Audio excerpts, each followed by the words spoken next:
too disrupted. So, without too much more ado, I need to just check. I'm going to steal your... I apologize for this. Okay, so I'm now going to introduce Simon from Swiss, who's going to give us a demonstration on managing ATC delays across several working positions. So slight irony with the disruptions we've had today, but I think it's a really apposite and pertinent subject, and how Swiss approaches those. So Simon, over to you.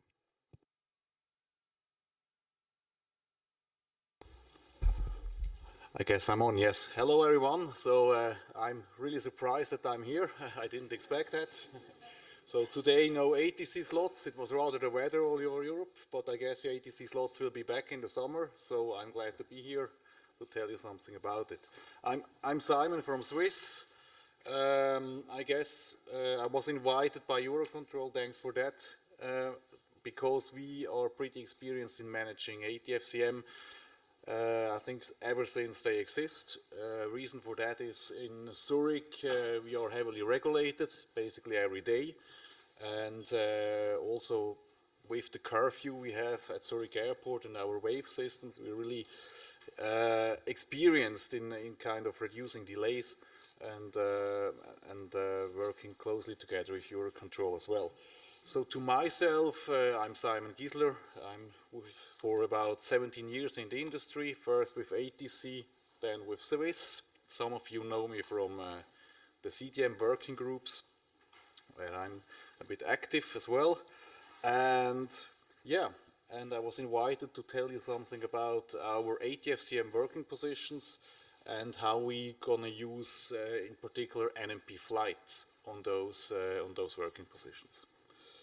So when talking about ATFCM working position, I'd like to first tell you what is an ATFCM working position in our context. So you have to imagine that in our environment, the short-haul fleet is completely automated. So no dispatcher will ever touch a flight, a short-haul flight in our system. So basically we will only supervise the automation, and this is done at this working position. Obviously, I heard already you are talking about flight suspensions, maybe also about rechecks. This is also the task of this working position. So that guy or these guys are dealing with rechecks and flight suspensions. Adjusting EOPT, pretty straightforward, is also done at that working positions. Detect and resolve CDM discrepancies is also part of their tasks. Execute CTOT swaps, so we maybe together with Martin from KLM are the ones which are doing the most CTOT swaps, I guess. Slot extensions is part of these working positions, and then it really comes down to what takes the most of the capacity, at least in summer. Everybody in here, I guess, knows it, reroute around slot restrictions. And this is basically the only time when we also touch short-haul flights. And I will come back to that later on, because this is pretty important in our environment. Before STD minus 2 hours, we are basically free whatever we do to a flight. And if we change something on short notice, and on short notice in our context is within 2 hours, only then we have to inform the crew. And this is pretty important when collaborating between flight dispatch and the flight crew in our context. So we basically have a silent handover of the flight plan between dispatch and the flight crews, and this is really linked to this boundary STD minus 2 hours. So until, let's say, 121 minutes, we can do whatever we want without actively telling the crew. Within minus 119 minutes, we have to approach the crew. This ATFCM working position, we staff it according season. In winter time, we only have one guy working there. In summertime, we have up to 3 colleagues at those positions at the same time. That means in summertime 6 throughout the day, in winter 2 throughout the day. That's, you see, with the automation we have, in winter we usually don't have much work to do, and in summer it increases. So with this setup between 1 to 3, this raises the question how we share the workload among those positions. And that's why I'm really in here to tell you how we use NMP Flight on work share and task shares. Quickly, in the past, we used to basically divide the fleet into aircraft types. We had, on one hand, we had the old Afro fleet, on the other hand, we had the Airbus fleet, and that's how the working position or the tasks or the fleet was separated. This was a clear distinction, but it was not efficient. I make you one example. We experienced a guy working on the Afro fleet trying to reroute the flight around a slot regulation in, I think it was somewhere Hungary. He spent about 20 minutes and he wasn't successful. Then after that he went up, was of course annoyed and tried to get a coffee. When he got up, he noticed that his colleague at the other desk, at the Airbus desk, was trying the same with one of his flights. So by dividing the work like this, we lost basically 20 minutes work, because both came to the same conclusion: there's no way around. So this was one example. I think like 5 years ago or 6 years ago, we set that thing up from scratch and tried to divide the work in a new concept. So, but let's start off easy. I mean, this is a nice picture of our desks. When there's only one colleague, there's no way to split the work, right? So the one guy sitting there does everything. So we call this ATFCM coordinator working position. So spring approaches and we have now 2 guys sitting there. So we have one option to split the workload in a west and in an east sector. So we really split all our flights, about 300 to 400 flights a day, into 2 sectors. The example for this setup was taken by ATC or from ATC. The sectorization at Zurich arrival is about the same. They have an east and a west approach, and that's basically how we also split Europe or split all the world. Our own tool, which we use CAE tools on our end, supports this split, so we can basically split city pairs for sectors, but also NMP Flight does support this kind of sectorization, and I will show you in a minute how it is done. The good thing about this split is really that both guys can independently work down their own fleet, their own flights. They don't have to collaborate, they don't have to interact, they have their own set of flights which they can independently deal with. The one drawback we are experiencing is the phone system. Obviously, if you have inbound calls, they just go onto the queue and they are then not separated for west and east sector. This is one drawback. So this is NMP Flight. It's a little bit small, but I guess everybody has a screen, huh? Yeah. So that's our setup. Maybe first a general thing. We really work with a limited number of flight lists, and this is something I don't like with NMP Flight, because at the moment every user can save his stuff, and whoever worked with NMP Flights knows that the filtering is quite complex, and we had situations where some flights were filtered out and the user didn't notice that the filter was set. And if he then saves this setup, then obviously everybody works on those filters. So we really narrowed it down to a couple of 5 or so flight lists, which are basically managed by me. And I'm really strict on those. If I see somebody who saves his own thing, I will just delete it, because I really want that everybody works on a common setup. This is also another reason is if we train people, then we need to have a common setup. Everybody knows what he's trained on, right? So, now the particular thing about the east and west sectorization, you see on the bottom left, we use an option from EUROCONTROL, which is, I think, actually intended for FMPs, but we kind of misuse it. So we asked EUROCONTROL to create for us a Swiss East and a Swiss West sectorization.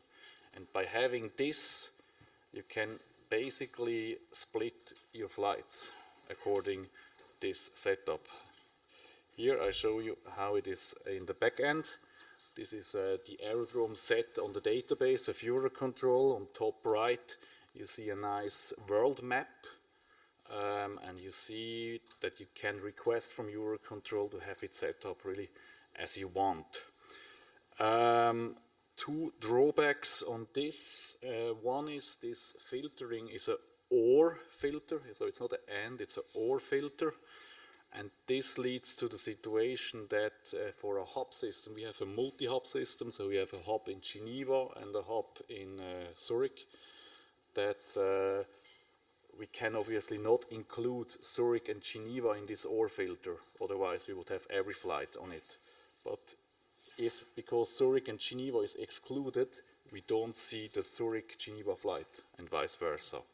That's the trade-off of this thing.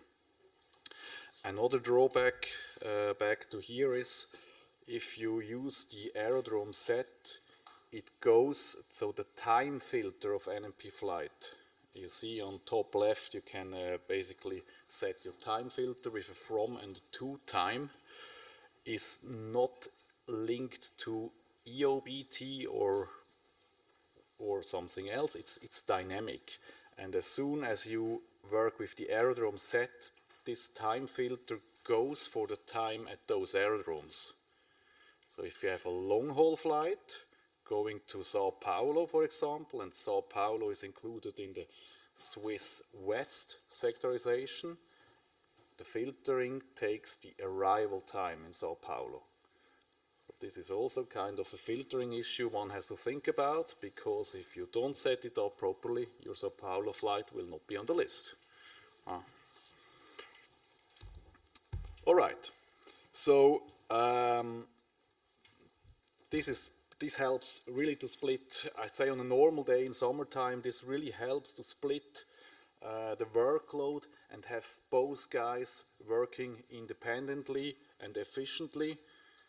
But as soon as we have a special situation, let's assume a French ATC strike, then everybody wants to work on the east sector, of course, and not on the west sector.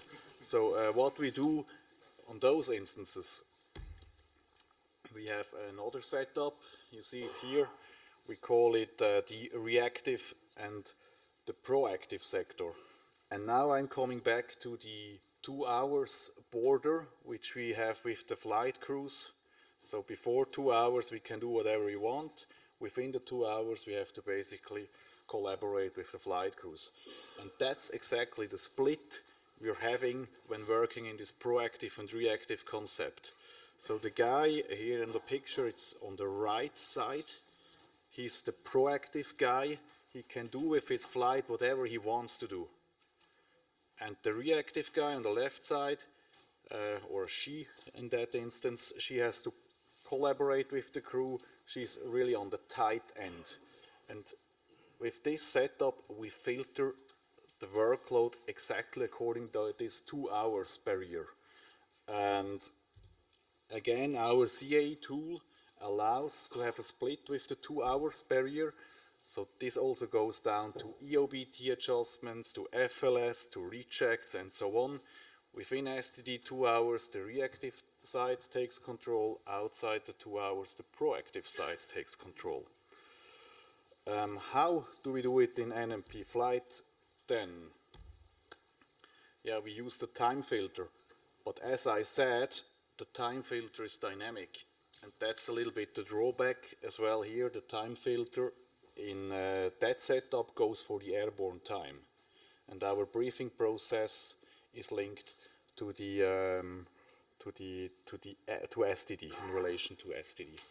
So this is really a wish, if I can, to enhance that filter up there, up left, that we basically can set what time we filter and not a kind of a dynamic filtering there. All right, now we have a proactive and a reactive working position. That means there need to be a kind of a handover between those working positions. So they need now to coordinate together. And that's really fancy with NMP flight. So we're using this node field quite heavily.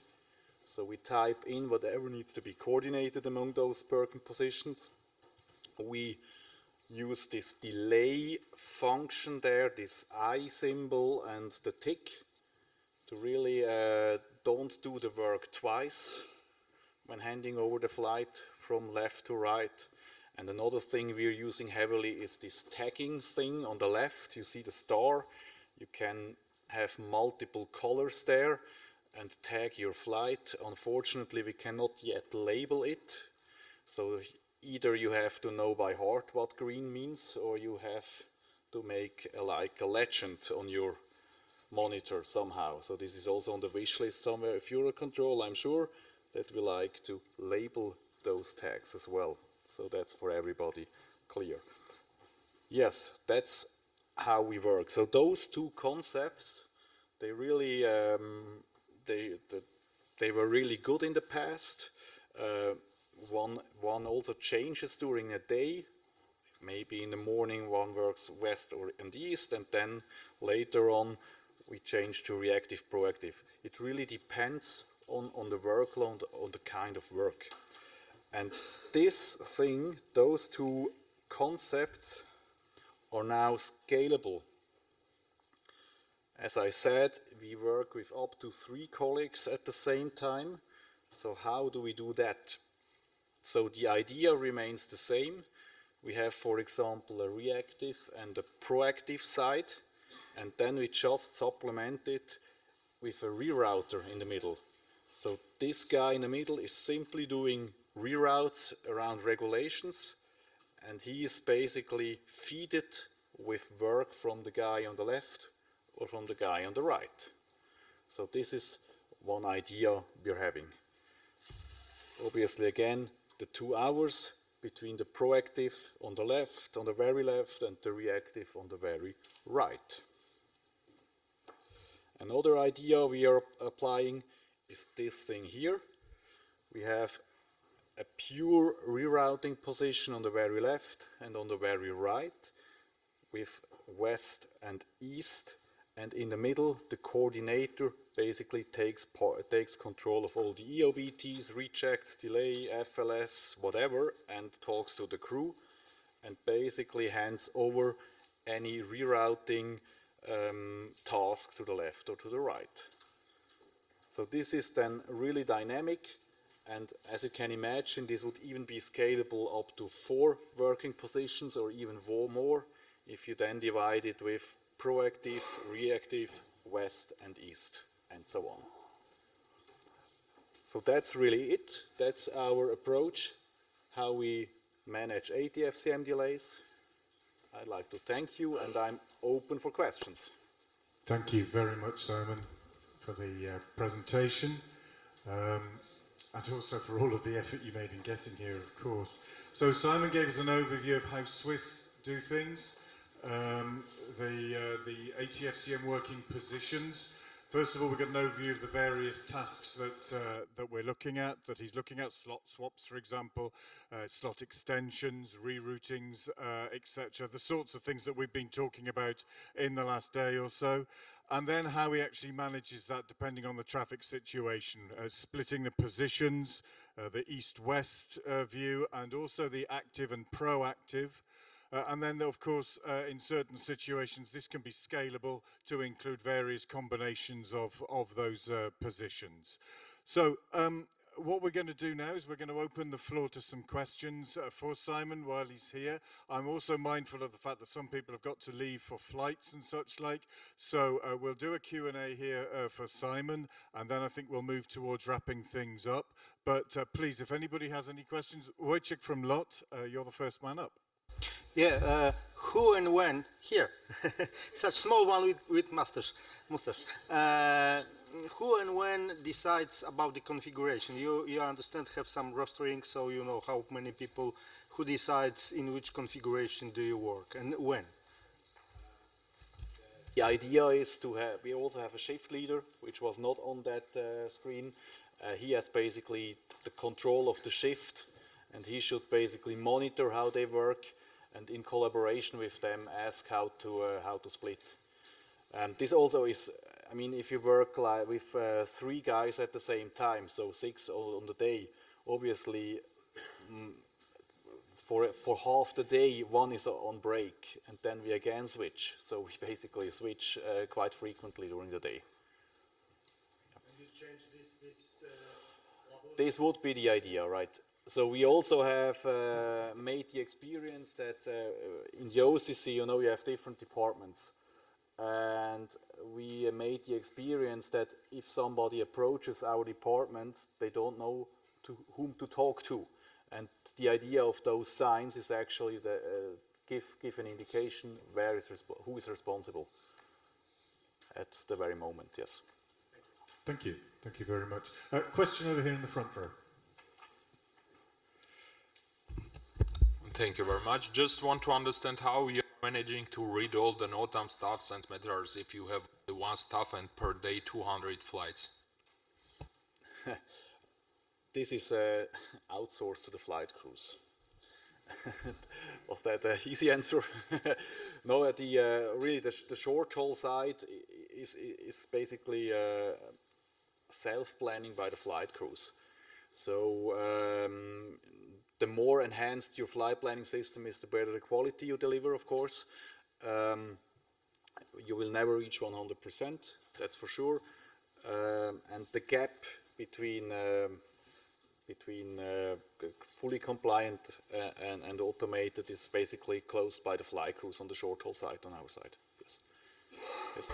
Sometimes there are closed zones with coordinates that the automated systems cannot read these NOTAMs. So if you will not do it by yourselves, maybe you will not receive rejection from EUROCONTROL, etc. But in flight you will have problems if you will not follow up with all the NOTAMs. Also the crew will not read all the NOTAMs and like coordinates and to understand where it is, when it is. So on the short haul side, we fully rely on EUROCONTROL that they will give us a reject or a FLS if something is en route. And for the long haul flight, a dispatcher is reviewing the NOTAMs. Yes, but this is not this working position. We have separated long haul flight planners who are doing the long haul flight planning. Okay, thank you. Any other questions? Yes, down at the front, Sun Express. I just wondering that these 3 guys just dealing with the ATFM issues. When you filing the short haul flights, you're based on the automation, and if there's any rejects or something like that, these 3 guys are you know, dealing with the flight, or you have dispatchers in the background that dealing with the rejects, or you know. Yeah. So if we have a reject on the long haul side, obviously the long haul flight planner takes care right away. But if we have a reject on the short haul side, if I have to say, not many rejects we have. Luckily, we have about 10 a day. Those are dealt by this desk. Yes. Okay, thank you. Any further questions? I think we're... anything on the QR at the moment, Chris? Nothing? No? Okay. Thank you, Simon. Thank you very much indeed. Very interesting stuff. And of course, it's always difficult being the last one of the day, so really appreciate that. So we're in good time at the moment. What I was going to do was, I've just spoken to some of my colleagues. You may have seen me during the presentation talking to some of my expert colleagues on the back row, because there was a couple of questions here on, particularly related to the eHelp desk. There was one here: do you need to accept a reroute proposal once an RFI is active? Basically, the answer is no. A reroute proposal is a proposal. So I'm looking at Simon here just to double check. Yep, thank you. You never need to accept a proposal. It's entirely up to you. The choice is always yours. But to emphasize again, if you have a slot on the RRP and you do not need it, send the rerouting reject message, because we will give that slot to another flight. Excellent. That's absolutely correct. There's one question from Jet2 here from yesterday. If we reroute a high number of our flights, it's a good question this, if we route a high number of our flights out of a regulation, does the benefit of that come back to the individual airline that's done the reroute? Nice try. That would be nice. And of course, so the answer to that really is no. If any airline routes a lot of flights out, everybody else that's populating that regulation in the list will obviously improve. Navenna and I were talking, and of course, where we can, and we're having conversations, we will do our best to help you. But basically, the system will allocate them as it can as part of that revision process. Can the tower refuse to send a ready message once requested by the crew when they're ready? Yes, it can. They are the ones that make the decision to send the ready message. Normally, the reason would be because they cannot get it pushed back on time, or it cannot be fitted into the sequence, so there will be no benefit. But they can do that, but it is unusual, it is rare. But they are not duty bound to accept the ready message. It rather depends on the local circumstances. Why can't you ask for improvement via the help desk or once on an ACDM airport? That's not true. You can, I understand. I believe you can. Yes, you can. Yeah. Is there any other way for a better CTOT or just a ready message? So yes, you can, but obviously depending on the information that's been sent from the CDM airport, there may be restrictions on the no slot before time and such like that and such like. Martin is reaching for his microphone. Well, it depends. When your DPI is providing you a TTOT that's equal to the CTOT, then you can ask for a request, but you don't get it. So it's the sequencer on the CDM airport is providing you an airborne time equal to the CTOT. So when you see the sequence DPI with a TTOT equal to the CTOT, you don't get an improvement. So you should have made the request earlier for a slot improvement. Thank you, Martin.